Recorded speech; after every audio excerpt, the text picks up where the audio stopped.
లోకేష్ కనకరాజ్ గారు యాక్ట్ చేసిన DC movie ఒక చెత్త సినిమా. చెత్త మనుషుల గురించి, చీప్ మనుషుల గురించి, చిల్లర మనుషుల గురించి తీసిన చిల్లర చీప్ చెత్త సినిమా.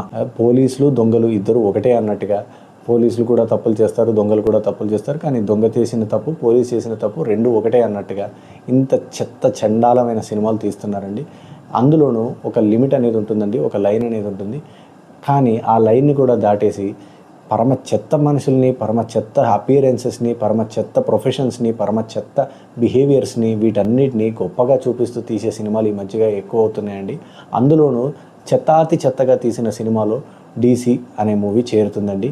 చెత్త సినిమాలకి ప్రేక్షక ఆదరణ దక్కుతుంది అంటే సమాజం ఎటు వెళ్తుంది అనేది మనమే ఆలోచించుకోవాలండి. ఇటువంటి సినిమాని రిలీఫ్ కోసం అయితే చూస్తారని నేను అనుకోనండి.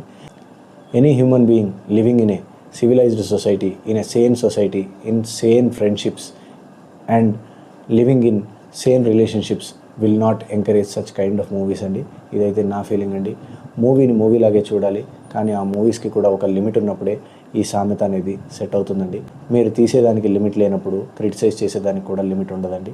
బుక్ మై షో లాంటి రేటింగ్ వెబ్సైట్స్లో కూడా దీన్ని ఖచ్చితంగా మ్యానిపులేట్ చేస్తున్నారు, అది అర్థమవుతుందండి. ఎందుకంటే ఈ మూవీకి ఒక సూపర్ హిట్ బ్లాక్ బస్టర్ మూవీకి వచ్చినంత రేటింగ్ రావడం అనేది ఖచ్చితంగా మ్యానిపులేటెడ్ రేటింగ్స్ ఇవి. నాకైతే చచ్చినా నచ్చలేదండి. ఈ సినిమాని నచ్చేవారు వారి వారి మానసిక స్థితిని బేరీజు వేసుకోవాలి, ఆలోచించుకోవాలండి. వీటిని బేసిక్గా బాగా యూత్ని టార్గెట్ చేస్తున్నట్టు అనిపిస్తుందండి. స్టైలైజ్డ్ యాక్షన్ ఫిల్మ్స్ అనుకుంటున్నారు, కానీ కాదండి ఇవి. రూరల్ మూవీస్ కూడా కాదండి ఇవి. క్రైమ్ మూవీస్ కూడా కాదండి ఇవి చెత్త సినిమాలండి. లో క్లాస్ మనుషుల గురించి తీసిన లో క్లాస్ మూవీస్ అండి ఇవి. ఈ చెత్తనంతటిని మనుషుల మైండ్లోకి చిన్నగా చొప్పిస్తున్నారండి. ఈ చెత్తనంతటిని చిన్నగా మనుషులకి అలవాటు చేస్తున్నారండి. రేపు ఖచ్చితంగా మనుషులంతా ఏ చెత్త జరిగినా సమాజంలో ఎటువంటి చెత్త మనిషినైనా సరే యాక్సెప్టెన్స్ దిశగా తీసుకెళ్తున్నారు. ఆడు మనిషి, వాడు ఎంత చెత్త పని చేసినా దానికి కూడా ఒక జస్టిఫికేషన్ ఉంటుంది, దానికి కూడా ఒక కారణం ఉంటుంది, వాటి రీజన్స్ వాడికి ఉంటాయి. కాబట్టి ఎవరిని తప్పు పట్టకూడదు, అందరూ కరెక్టే, అందరూ మంచి వాళ్ళే, అందరికీ స్టోరీ ఉంటుంది, అందరినీ యాక్సెప్ట్ చేసేసేయండి. ఎవరు ఎట్లా బిహేవ్ చేసినా సరే వాడి ఇష్టం వచ్చినట్టు వాడు చేస్తాడు, మీ ఇష్టం వచ్చినట్టు మీరు చేయండి అనే స్టేజ్కి తీసుకొస్తున్నారండి మనుషుల్ని. దిస్ ఈజ్ వెరీ బ్యాడ్ అండి. ఈ మూవీలు, ఇటువంటి మూవీస్, వీటిని ఖచ్చితంగా బ్యాన్ చేయాల్సిన అవసరం ఉందండి.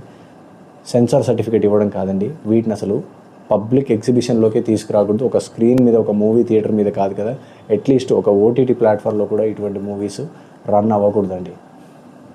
Thank you.